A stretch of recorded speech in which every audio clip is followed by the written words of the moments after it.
Hello and welcome to another Wednesday weekly admissions update. I am joined today by a few different people. We are joined by the undergraduate admissions team, which today is Natalie, and we are also joined by the graduate admissions team, which today is Charisse. I also have a special guest with me, the Director of International Enrollment, Robert Perrier, and we will shortly be joined by an international recruitment officer, Patrick Carr.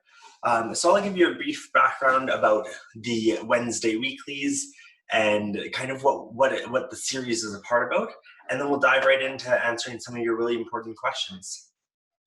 So the Wednesday Weekly is a part of the Lakehead International Live series. It's a fun and informative way for Lakehead International to stay connected with our applicants and with future students. So we're online daily from 10 a.m. to 11 a.m. Eastern Standard Time, or as I like to say, Thunder Bay time. On Tuesdays and Thursdays, we're live on Instagram interviewing or meeting a current student. So we'll chat about their student experience, their academic experience. You'll have the opportunity as a viewer to ask them questions about that experience. And then on Mondays, we do the Monday Meetup, which is focused on different departments and services around campus. For example, this past Monday, we met careers in co-op through the Student Success Center. This upcoming Monday, we'll be chatting with athletics and recreation from both Thunder Bay and Aurelia.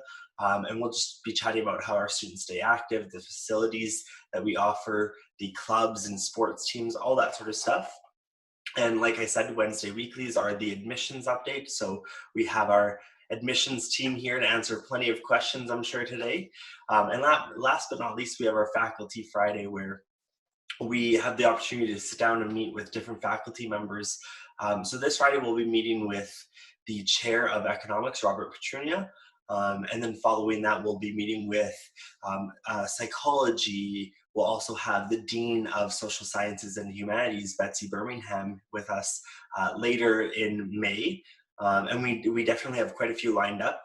For those of you that maybe have missed our previous webinars or you're looking to watch them a second time, you can always check out our YouTube channel, Lakehead University, and the playlist Lakehead International Lives is where we put all of our recordings to our past events. Otherwise, I think that sums it up for kind of what the Lakehead International Live series is all about. I would love to open the floor to questions. While we start to field those questions, I'll just remind everyone, if you are looking to email our graduate admissions team or undergraduate admissions team, they do have separate emails, and those are listed on the screen right now. So undergraduate is intl.admission@lakeheadu.ca, and graduate admissions is gstudent@lakeheadu.ca. And like I said, if you have any questions, if you're joining us on Zoom, you can use the Q&A function and submit those right now. If you're joining us on Facebook Live, you can comment in the comment section and we'll have our behind the scenes Lakehead experts answering those as well. And last but not least, I would like to remind everyone, while I have the opportunity now, to stay connected with us, follow us on our social media. We post regular updates with upcoming events, new announcements, but also we just provide a general sneak peek onto campus life. And we definitely have a large number of posts speaking to that campus life and what's been going on at Lakehead in the past few years. So I encourage you to also explore in our feed and go back into the history of that. Otherwise, I will flip over to the Q&A and start reading some of these questions and passing them off to our special guests here. So the first question I have here is, I got an offer letter from college and I want to study further. I have an 8.28 Cgpa in my bachelor degree, so can I please get some scholarship? So it sounds like you've already completed your undergraduate bachelor degree and you would be interested in graduate studies. So I'll pass that off to Charisse and she can speak to some of the graduate funding that's available. Of course, with admission requirements, it is more based on the exact program you're interested in, and we would actually need to review your transcripts just because it's a detailed process, but I'll let her speak a little more to that too. Hi there. Thank you for your question. So in your offer letter, if you were getting funding, that would have been stated in the letter. Sometimes if you're doing a research project or thesis, your supervisor might have some funding, but you may not know about that until you actually arrive on campus. So if you're in a course-based program, then it's usually difficult to get any sort of funding.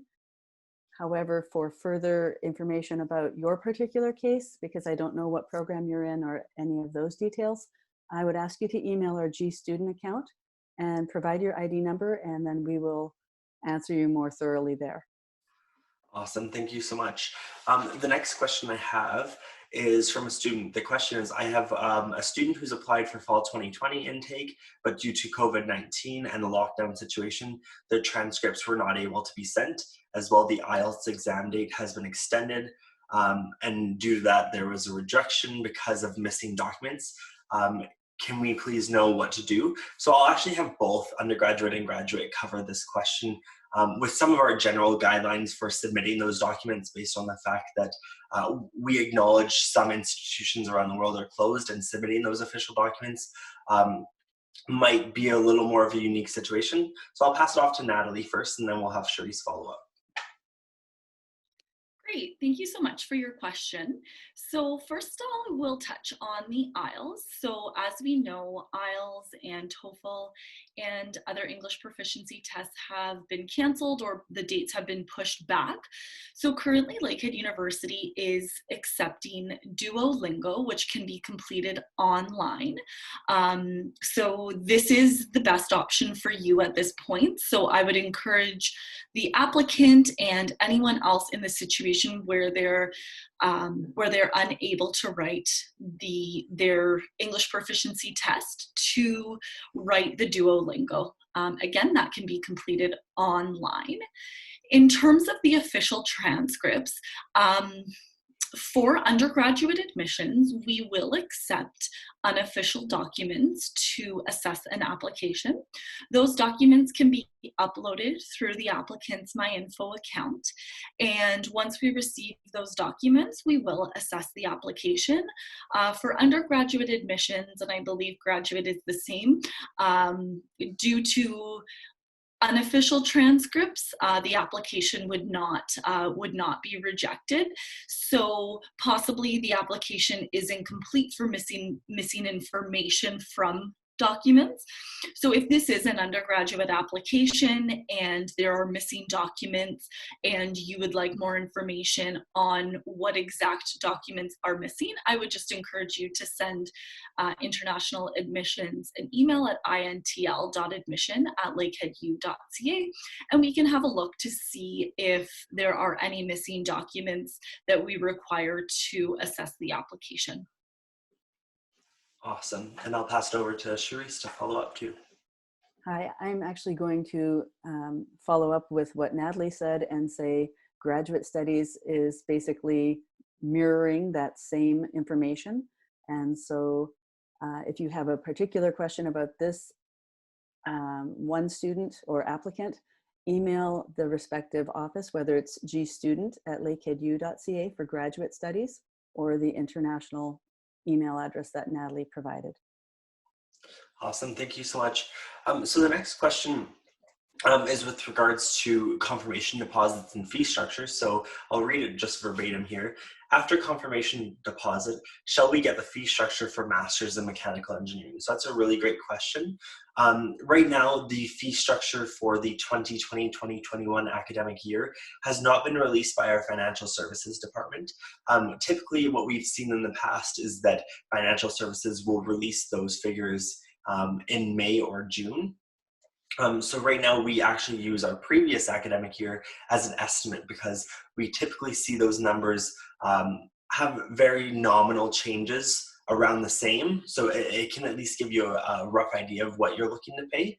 But like I said, it's not based on after submitting your confirmation deposit. It's actually based on once those numbers are officially released by our Financial Services Department. If you do, of course, accept your offer, and then once you begin the registration process, so if you accept your offer, confirm with your deposit, and then when registration opens and you add all of your classes, our Financial Services Department will actually review all of the courses you registered, determine what they are going to charge based on whether you're full-time, whether you're just taking a few courses, and they'll apply those charges directly to your student account. We do have a dedicated international accounts officer who can work with you through that process. So if you need help with payment processing, if you have questions about the fees that were applied to your account, he's definitely there to chat with you. Also, to reiterate, our international team at welcome@lakeheadu.ca, the email at the very bottom. If you have any general questions too, we're happy to address those for you. So we have a great question. What is the difference between an honors Bachelor of Commerce degree and a Bachelor of Business Administration? So I'd be happy to speak on that, being that I did complete my honors Bachelor of Commerce degree here at Lakehead. I just wrapped up last year and I did the 4 years. So I majored in marketing. I minored in human resources and industrial relations. So the most significant difference between the two programs is that in an honors Bachelor of Commerce, you actually get to choose a major and you can minor in something as well. So like I said, I chose my major as marketing. There's several majors. There's upwards of 8, if I'm not mistaken, maybe a few more than that you can select from, and you can also minor. Whereas a Bachelor of Business Administration, you get the full knowledge and scope of business degree. And of course, you have the option of selecting a few electives based on your interests and passions. But technically, then your major or your specialization wouldn't be recognized on your degree itself. Also, the HBCom program is a 4-year program, whereas Bachelor Administration can be completed in 3 years. So I do encourage you to explore those options if you're between the two of them. It's something of a personal decision for you, of course. I personally recommend the HBCom because I got to explore my passions within that major and also receiving that minor. But if you are unsure or if you need a little more guidance, I do encourage you to also connect with our international recruitment officers, and they can advise you and they can meet with you and chat with you in depth for your current situation. Jordan, can I just add something to also that? Oh, Sorry, yeah, Charisse, I'll have you add something and then Natalie can add stuff too. Okay. sure. I just wanted to make sure that our undergraduate applicant would know that if they intend to do a master's degree anywhere in Canada, they would need to have that 4-year degree. So if that is something they want to do, then they should pay attention and do the 4-year honors degree as opposed to a 3-year degree. Awesome. Thank you so much for adding that. And I would also like to note for applicants, for business applicants, there is no direct entry into the Bachelor of Administration. All applicants to business do apply to the Honors Bachelor of Commerce program. So you would get an offer if you are admissible to the 4-year program, and then once you are in the program, then you would select if you wanted to complete the 3 years and not the 4-year. Awesome. Thank you for clarifying. It's funny that I studied 4 years in there and I didn't necessarily know the difference when it came to the application. That's definitely because I simply knew that I was going to pursue the Honors Bachelor of Commerce, but thank you for clarifying and adding that. And like I said to the student, if you do have more specific questions or you would like to meet with one of our international recruitment officers, feel free to connect with us either by email or if you go to our website, lakeheadu.ca/international. There's a new tab actually called COVID-19 related updates for future students. If you click that, it is a connection to all of the different methods that we are accessible now that we are working in a very unique situation in unprecedented times. So there's another question. Hi, good morning. I would like to know if there's any official link to the subject-wise study materials which are required for each program and where to buy them from. So that's a really great question. I can speak to that being a student and having some of that really recent experience. Once you have completed the registration process, so the registration process can only happen once you've accepted your offer and once you've confirmed with your deposit. Then once registration opens and you register for those courses, the professors or the faculty members that are teaching those courses will communicate exactly what material are required. As well, if there are any books that you need to buy, they will actually be populated on your bookstore book list. So then when you do need to access those materials, it's quite a simple process. I do encourage being a student and knowing some of the complex programs there are and complex courses there are, when you get your course description and that course outline right at the beginning of the year, read it in depth so that you know exactly what the requirements are.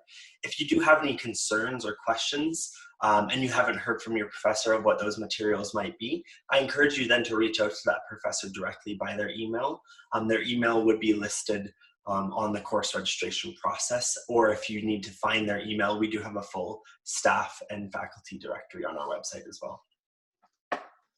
Jordan, I'm going to jump in here as well. So, especially since we are currently engaged in online learning, of course, that changes things dramatically. The source for understanding what materials are required for your program is obviously the number one source is your professor, but the second source is the Lakehead University Bookstore. So on both of our campuses, there is a bookstore in operation. They will, at certain points, they receive lists and information from faculty around the course materials that will be required in a program. And so often they can be a really great resource in terms of reaching out to them and inquiring whether or not they have the list and they know which books, which materials are going to be required for the program. As you can anticipate, if you're going to be doing any online learning, you're going to need advance notice of that information to be able to potentially order, have shipped to you the books and materials you might require. We will see probably a lot of online resources being leveraged as well if people are learning online, of course, to help make that a little bit easier. But definitely the bookstore is a really great resource to turn to as well. And of course, if they don't know or they haven't heard from the prof yet, they'll let you know that. Our online bookstore at the university does offer the ability to order materials and ship them as well. Or you could also turn around and potentially use other services that are available through other online retailers that might have the materials as well.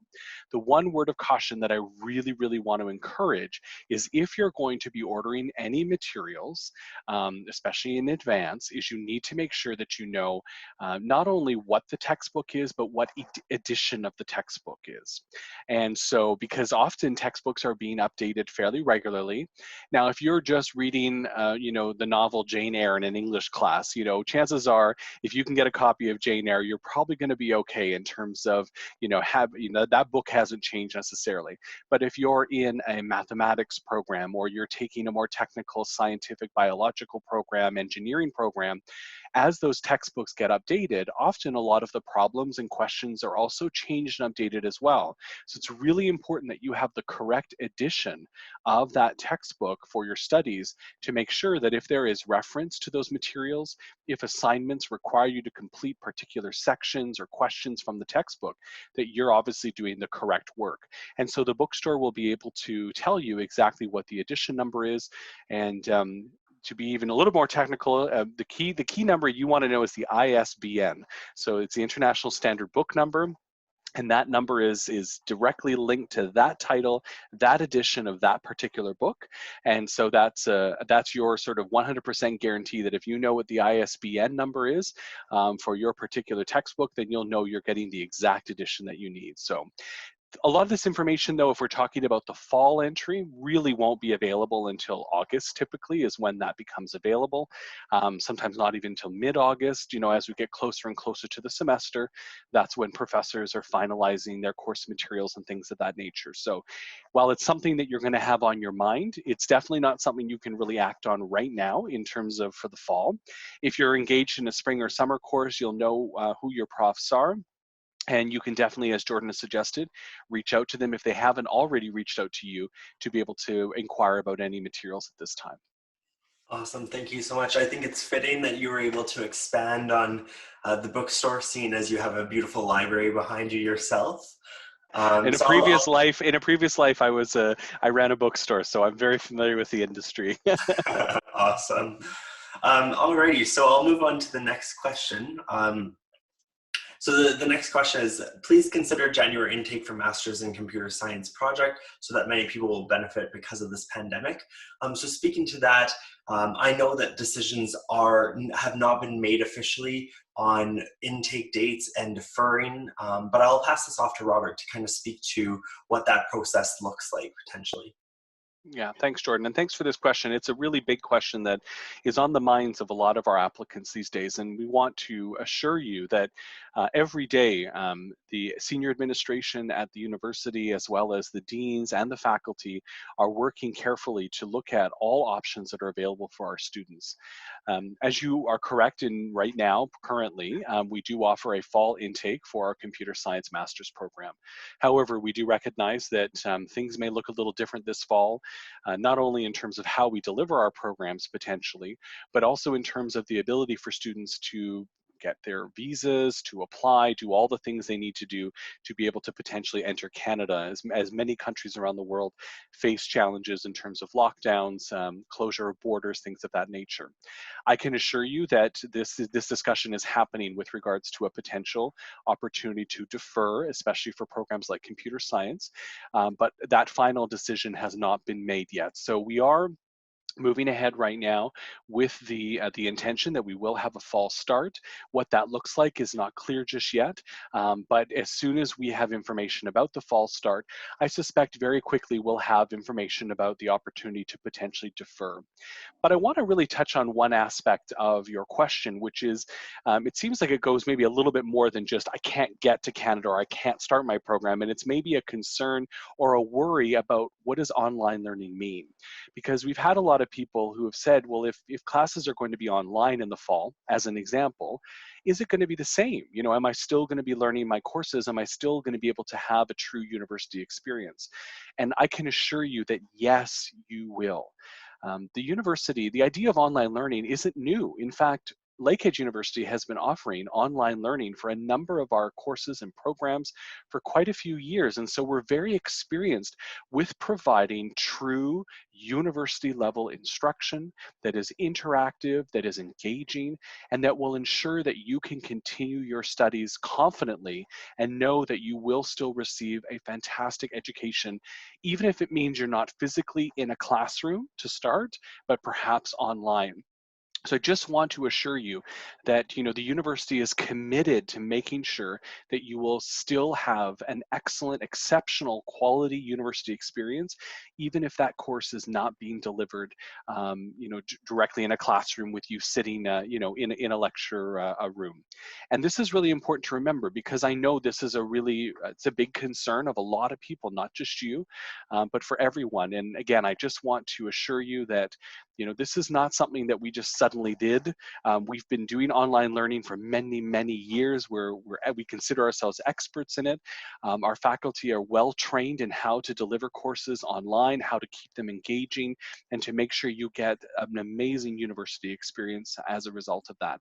And we even have at Lakehead, we have an entire division at the university called the Teaching Commons, which is actually, it's not really necessarily for students, it's for professors to be able to themselves learn and grow as educators, to be able to develop courses that are enriched for online learning.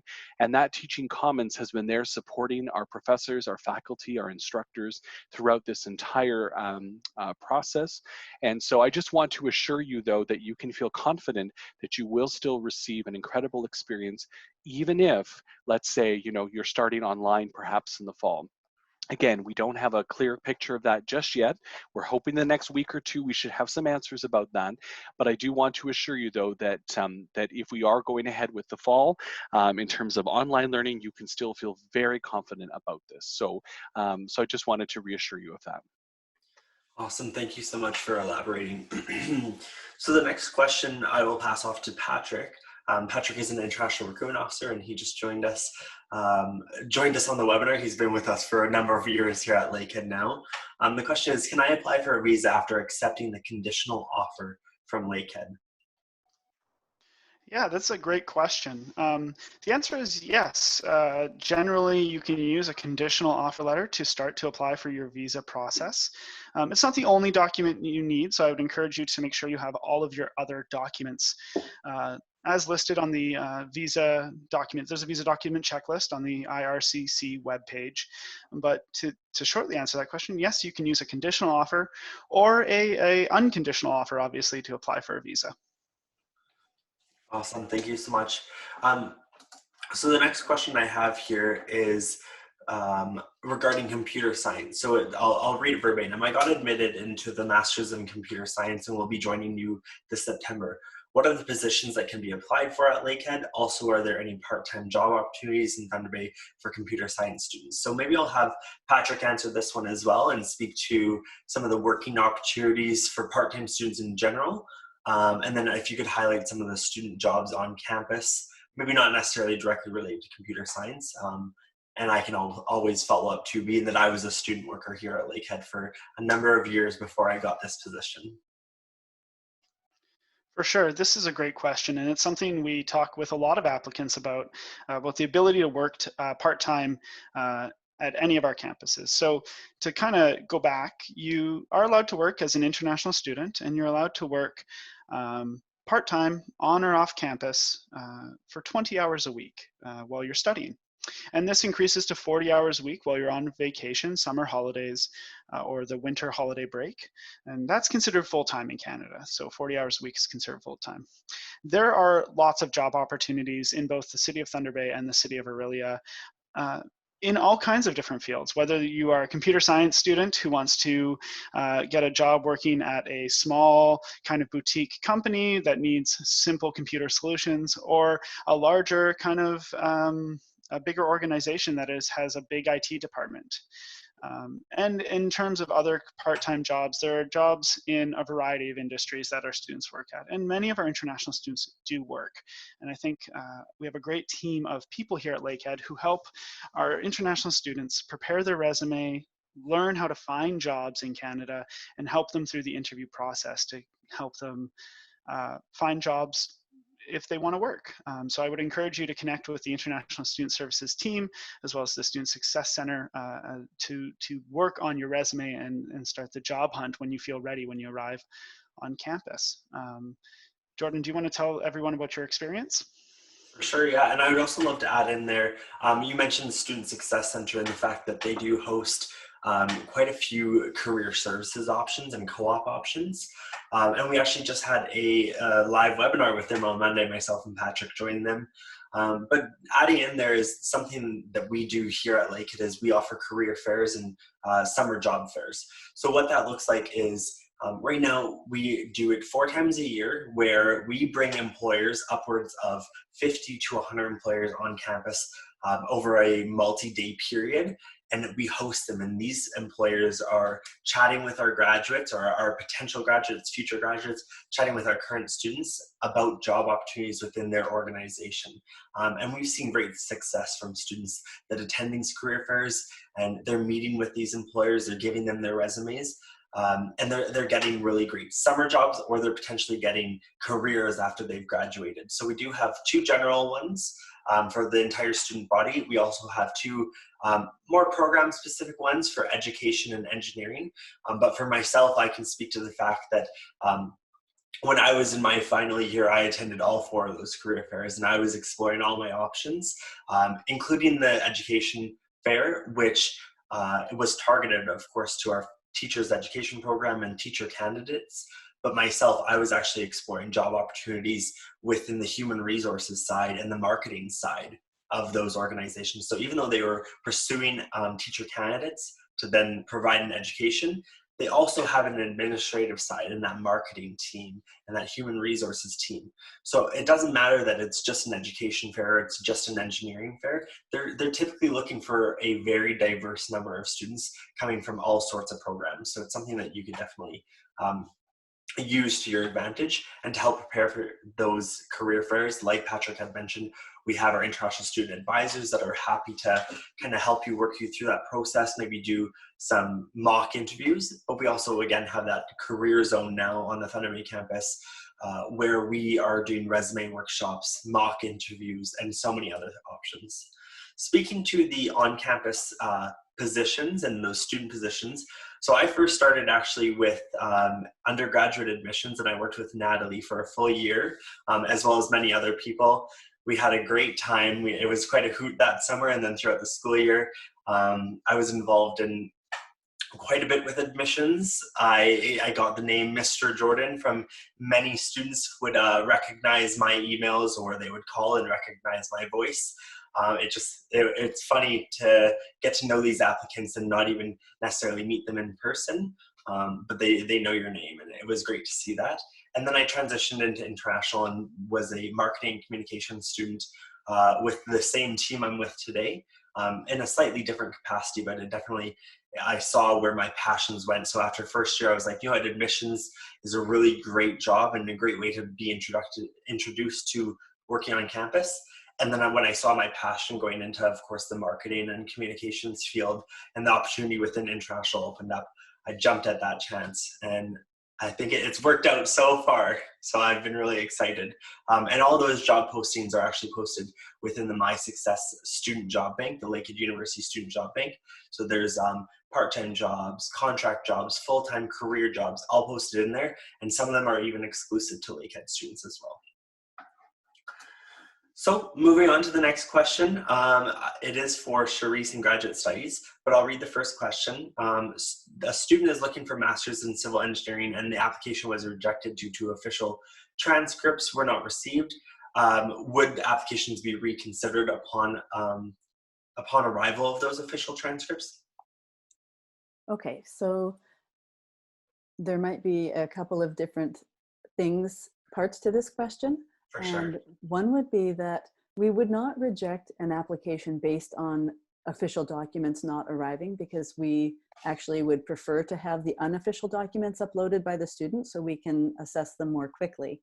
We only would ask for the official documents if you get an offer.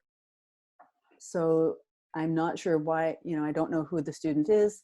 What I would suggest is that they email our gstudent@lakeheadu.ca email account and provide your ID number and just say, you can ask the exact same question and we'll respond to you privately.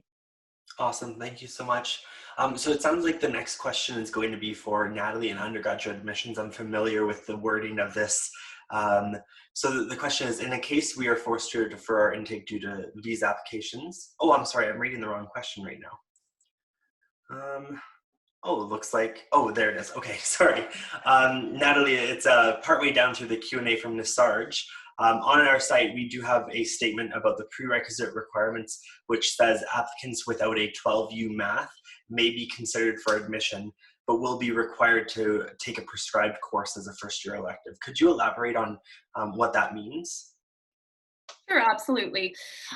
So each program does have prerequisite requirements that are required that you have a senior level prerequisite, so a course in your senior level year, so most typically grade 11. So for the business program, we do require that you have English and math at the grade 12 level. However, we will still consider your application if you do not have mathematics.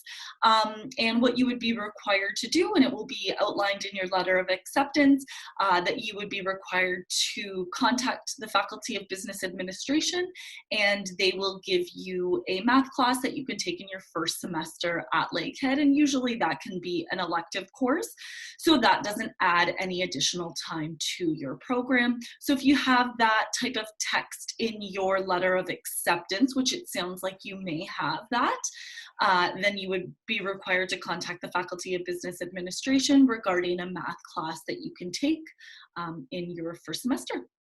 Awesome, and I can actually speak to the fact that that class that is offered by the Business Administration, Faculty of Business Administration, I took it in my first year. I had completed a number of math classes in my grade 12 year of high school, and I didn't, I felt the passion to take math. Don't ask me why. I was probably maybe just exploring my options. I do like math, of course. But I didn't have to take it, but I can speak to that course. It was a great course, and it really gave me the strong introductory math skills that I need to complete future accounting courses, finance courses, even the economics courses. So those math skills that we typically require, as Natalie said, a requirement is to complete that senior level math in your high school. If you haven't completed those, we simply ask you to, they're prescribed within your first year, because the skills that you will learn in that course are going to be used in upcoming programs and courses within the Faculty of Business Administration, or in other cases, other programs where math is heavily involved. Well, I have you, So Natalie. Jordan, I just gonna jump in there though. You should never apologize for being interested in math. As a math major graduate from Lakehead University, be proud of enjoying mathematics. But also, no one should ever be afraid of mathematics. And the one thing I want to assure you is at Lakehead, one of the great things that we have is an incredible mathematics assistance center, and it's actually a free center that provides free mathematics tutoring and support. So if you are someone though who maybe is a little bit nervous about that, perhaps you're not feeling as comfortable or a little anxious about having to complete those mathematics courses, just know that the university has provided incredible supports. They are free of charge that you can access, and the center is available all the time. And so again, they're specifically there to help you with your coursework, to provide additional tutoring support, you name it. So it's a wonderful resource. And so students who sometimes perhaps are a little anxious about that, they have great access to resources at Lakehead. Awesome. Thank you so much for adding that. And while I have Natalie, I have a question from Cynthia. Do international students whose native language is not English but have studied the language as a first language in high school need to take Duolingo English proficiency exam or meet those English proficiency requirements for Lakehead University? Hi, Cynthia. Thanks so much for your question. So for undergraduate admissions, if you've studied in an English medium school for 3 years, you are not required to complete an English proficiency test like the Duolingo or the IELTS. So on your application, if you provide us with a medium of instruction letter, so this would be a letter from your institution just stating your name, the name of the school, and confirming that the medium of instruction is English. If we have that and it lists 3 years, then you would not be required to take an English proficiency test like the Duolingo. If you are an applicant, or anyone else listening is an applicant from Nigeria or another country where it is known that English is the medium of instruction, you are not required to provide a medium of instruction letter. Awesome. Thank you so much for clarification there. So the next question is somewhat a graduate studies question, but I also think that some of my other fellow co-hosts might be able to add on to this too.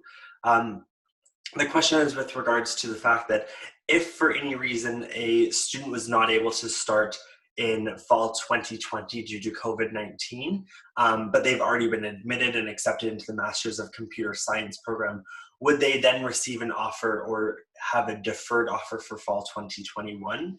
Or could their application then be refused or denied? Okay, so this year is going to be a little bit of an anomaly. We don't know the answer to that right now, and maybe Robert will speak to this in a moment. But our typical deferral policy, if it is the applicant's choice to defer, they would have up to 1 year to defer that application, not offer of admission. And so what would happen in that typical case is the application would go back into the applicant pool for the next intake and then be reviewed against that whole new applicant pool. So for now, because things are so unknown at this time and we don't have a 100% guaranteed answer, I don't have an answer to that at this moment. Robert, do you have anything that might help? No, I would reiterate that, Charisse. I mean, at the end of the day, the only one we know right now is that for students who were planning to start in the spring and could not start in the spring for whatever reason, the programs agreed to allow them to defer their admission to the fall, so to this fall of 2021, or 2020, sorry, my apologies. But there's no guarantee beyond that at this point, which is why we are encouraging all students that if your plan is to start in the fall of 2020, and if you are able to start in the fall of 2020, so let's say perhaps we have moved to online learning, which we don't have an answer just yet, but we're going to know soon. But if you have the chance to start your program this fall through online learning, I strongly encourage you to engage in that. That if there is the opportunity to do that, you have a current spot in the program, take advantage of that, start your program. The thing to remember is just, let's say you start online, in the fall.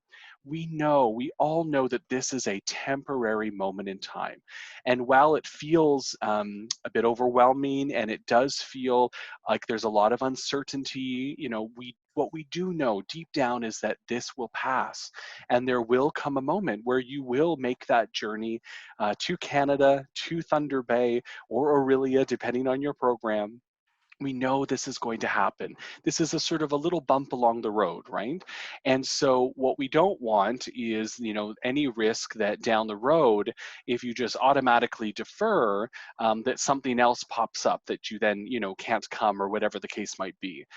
Or perhaps the program fills or something happens, that might jeopardize that. So I always say that, we need to move forward as people, as human beings, with the most positive intentions, to stay committed to our plan. So if our plan was to start school in the fall of 2020, and we have an offer of admission and there is a way to start this fall, I strongly encourage you to start this fall. And so therefore then, if there is though something that has happened that prevents you from starting this fall, then we can have those individual discussions. But it is our hope that you will continue to move forward with your plan, with the most positive, best intentions. We are doing everything we can on our end to provide you with the best experience, the best learning opportunity possible, and really continue to just see this as a temporary moment in time. In reality, we'll get back to more normalcy, once things pass, and we know it will pass. We're seeing it already in other parts of the world. Some countries are already starting to open up, but even visa offices are starting to reopen. So while your current place in the world may be more dramatically impacted right now at this moment, in time it will get better. And we know that because we see that already happening in other parts of the world who were impacted by the pandemic sooner. Now they're at a different phase of that, right? So right now today it may feel like there's not a lot of options and things don't feel very positive, but I can assure you that things will get better. They are going to get better, and therefore we want to move ahead with the best intentions. Thank you so much for that answer. So the next question I have is for graduate studies. The question is, how should I accept the offer apart from confirmation deposits? So maybe you could walk us through sort of the general guidelines as how students with a current offer in graduate studies can accept that, whether they do that online, whether they do that by emailing, all that sort of stuff. Okay, sure. So when you get an offer of admission, you'll have a second document in the email that is your admission response document. Listed on that piece of mail you receive will be options of how to pay. So you would be able to pay, if you're international, you'd pay likely global pay, and that information is on that sheet. And if you have trouble making that payment, we would direct you to the international accounts officer, who would be able to assist you with that. In order to accept the offer, you would simply just send that form back to us. I believe it says gstudent@lakeheadu.ca on the bottom of it, and we'll code the acceptance, and then if you'll make arrangements to make the payment, and it's pretty explanatory on that sheet. Awesome. Yes. And I do have experience with some of those offer letters, and just explain the fact that we so strongly encourage our applicants that receive our offer letters to read them in full detail. If you have any questions about them, if you're confused by one of the sentences or one of the requirements and you need clarification with us, please reach out to us directly. We're happy to work with you and review your offer letter. We'd rather answer your questions, even if it's a simple question and it might seem silly to you. We want to be there to support you and work through that process. So if you have any questions or you're confused by the offer or the next steps in that process, again, read it in detail. And if you need to connect with us, please do so by simply emailing us directly. On your screen, you have both the undergraduate and the graduate admissions email accounts. So please send your email accordingly, of course. So the next question I'm going to pass off to Patrick is, do Lakehead grad students get bus passes? Yeah, thanks for that question, Jordan. The answer is they can. So the Lakehead University Student Union does provide a bus pass for all undergraduate students, and undergraduate students are automatically enrolled in that bus pass. Graduate students are not automatically enrolled in that bus pass. They have to stop by the Student Union office and enroll in that program. The bus pass is good for unlimited rides, year-round. So it's a 12-month bus pass. It's an unbelievably good rate, but graduate students do have to stop by the Student Union office early on in September or January, depending on your start date, and enroll in that bus pass. Awesome. And speaking a little more to that, I can let you know that the bus pass that you have to pay for as a graduate student, when you do opt in for that bus pass, the fees there compared to, say, an average citizen of Thunder Bay or an average citizen of Aurelia, if they were to go and buy one of those bus passes, they'd be looking at hundreds and nearly $1,000 for a year-round 12-month bus pass, whereas our Lakehead University Student Union has worked out a very, very great deal with our bus services companies to provide that same 12-month bus pass for a extremely discounted rate. So the fee is quite nominal, if I'm not mistaken. I believe it's around $110. Yeah, and I was just going to clarify. So bus passes aren't free, even for undergraduate students. You do pay, but it's included. Your undergraduate students, it's built into your fees. So when you register at the university, you pay student fees in addition to your tuition, and that bus pass is included in there. But as Jordan just stated, it is completely discounted. It is absolutely one of the cheapest bus passes I think that exists out there. Might as well be free, to be honest. It's so inexpensive. The student union negotiated a wonderful rate, but the only thing is it's a default for undergraduate students, so it's built right into your fees. But for graduate students, it is an optional thing that you can opt into. Awesome. So the next question I have is again for graduate studies. The question is, I have a conditional offer, but due to COVID-19, I cannot provide official bachelor transcript and official proof of degree. Can I register first and fill these files in later, or submit these documents after registering? Okay, so at this point, we are still expecting the official documents to come. So you won't be able to get an unconditional offer without those documents. And what the condition does is it prevents you from registering for your courses. Registration doesn't open until mid-July anyway, and so we do still have several months to hopefully be able to get those documents. And sometimes what will happen is, the documents might not come until you arrive. Maybe you're going to show, if we start in the fall, you show up in, the end of August or September, you may have to bring those documents with you, and then we would clear your conditions at that point. So for now, it's business as usual, where we will expect the official documents in order to remove the conditions, which will allow you to register. Having said that, registration for fall typically does not open until the middle of July for graduate students. And so, you still do have some time, just to see how things pan out and to see if those become available. Awesome, thank you so much. So just being mindful of time, I want to remind our viewers that we have 5 more minutes with our co-hosts here, our special guests from various departments. So we will be answering a few more questions. We already have quite a few in the Q&A, so I believe that's most likely going to fill our time now. But I'll get to that, and we'll try and get to as many as possible.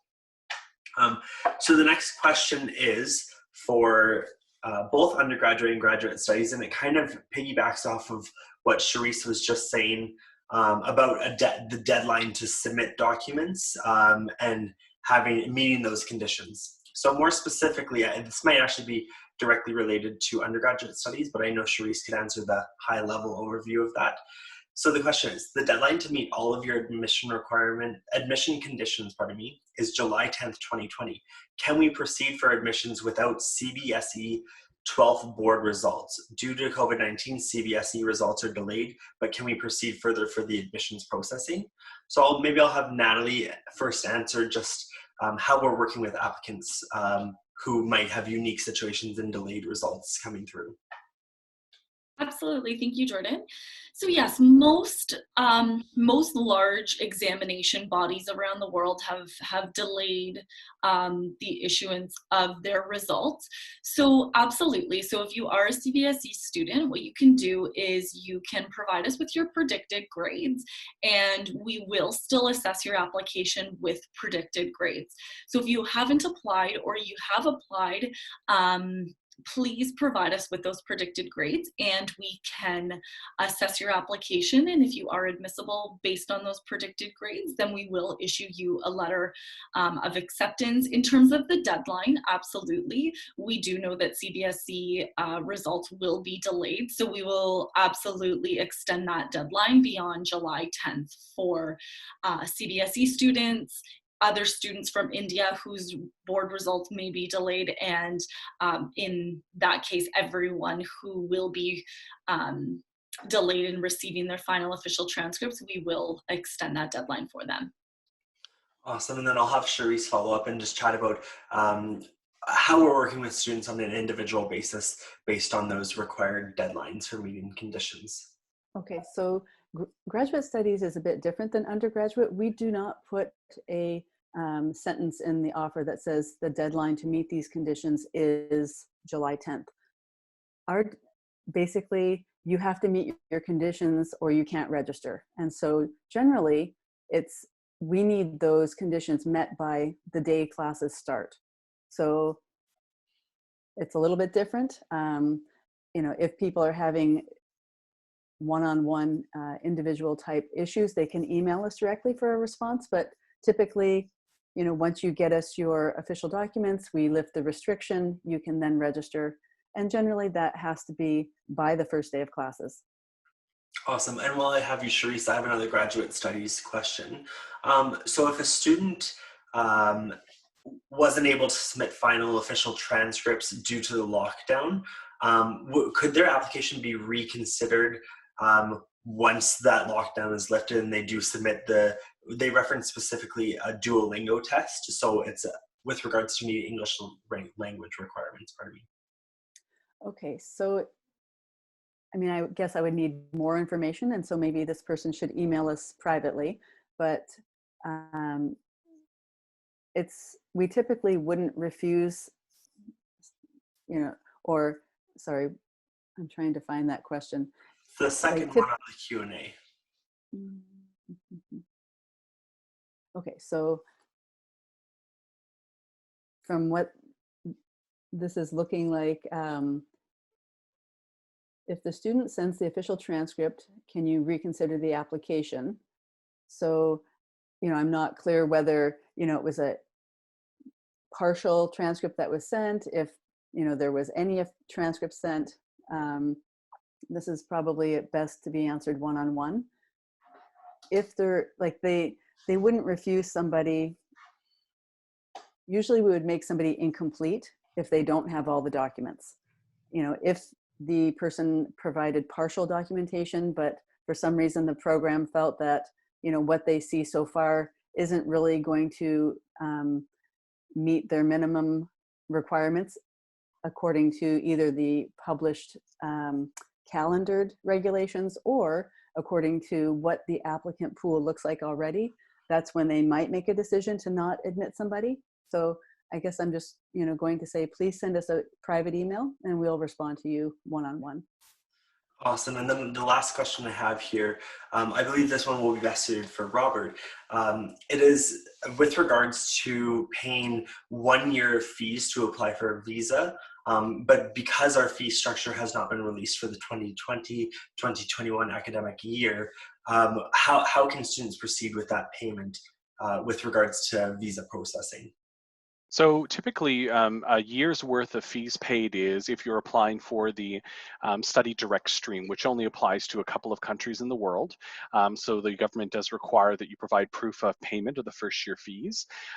If you are in your offer of admission letter, there typically does contain a fee range in terms of the cost for your program. So if you are able to pay that amount, it may not be the official amount, but you have evidence of that, you can certainly submit that.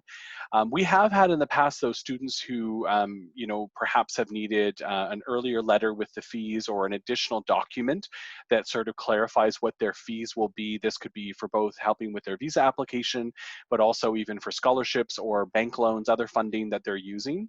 We have a dedicated international finance officer. His name is Chris Gallinger, and Chris can be emailed and reached out to, and he can certainly assist if there's any additional clarity around the total costs, the fees, things of that nature. So like I said, we should be having international fees up very shortly, like probably within a matter of days, to be honest. So we should be hearing very, very, very soon about that. So if you hold up even just for a few days, I think it's coming very quickly. That's the best I can say, but let's just say it's in the works right now.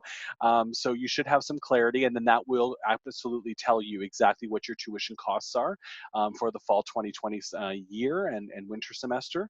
So that is coming very shortly. But if you need something sooner than that, just to give clarity, I would recommend reaching out to Chris Gallinger in the finance department, and he's on the Lakehead University directory.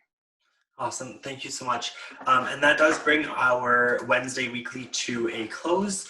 So to wrap up, I would like to remind all of our viewers, make sure you stay connected with us here at Lakehead University International. Follow us on our social media channels. So we are on Facebook. We have a Facebook page, Lakehead University International. Within that Facebook page, we actually have a dedicated group for the incoming class of 2020. So last time I checked, I believe we were at roughly 200 students on that group, and there's already great conversations happening.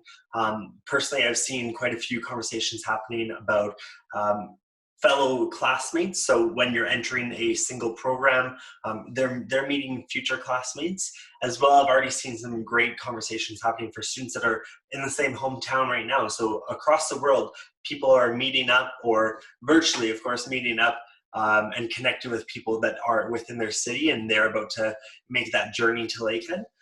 We are also on Instagram, Lakehead International, and like I said, we do have Instagram Lives on Tuesdays and Thursdays meeting a current student. We have a Twitter, Lakehead INTL, and then last but not least, we are on YouTube, Lakehead University, with 2 dedicated playlists for international students, Lakehead International Lives and Lakehead International. Both playlists are great resources to learn more about Lakehead, hear about the student experience, and get to hear some testimonials. And last but not least, we understand that exploring campus and getting to know where you will be studying in the near future, so the facilities, the surrounding environment, the nature, all that sort of stuff is very, very important and a part of that decision process. The best part of this is that you can take that virtual tour, the virtual campus tour, from the comfort of your own home. So like I like to say, if you want to just chill out on the couch, or if you want to lay down in bed with your computer, your iPad, something like that, you can take that virtual campus tour, explore the facilities, explore the nature around campus, all that sort of stuff. And all you have to do is visit lakeheadu.ca/tours. Otherwise, I would like to take this opportunity to thank Natalie and Charisse for joining us from the admissions teams, as well as Patrick and Robert from my team in International. It's been another great session, another great Wednesday weekly filled with plenty of questions. And for those viewers, I'll remind you once again, if you join us tomorrow on Instagram Live, we'll be chatting with Ritwik, who's from India, and he's studying psychology. And that will be at 10 a.m. Eastern Standard Time on Instagram. Otherwise, I will say bye for now, and thanks again for joining us.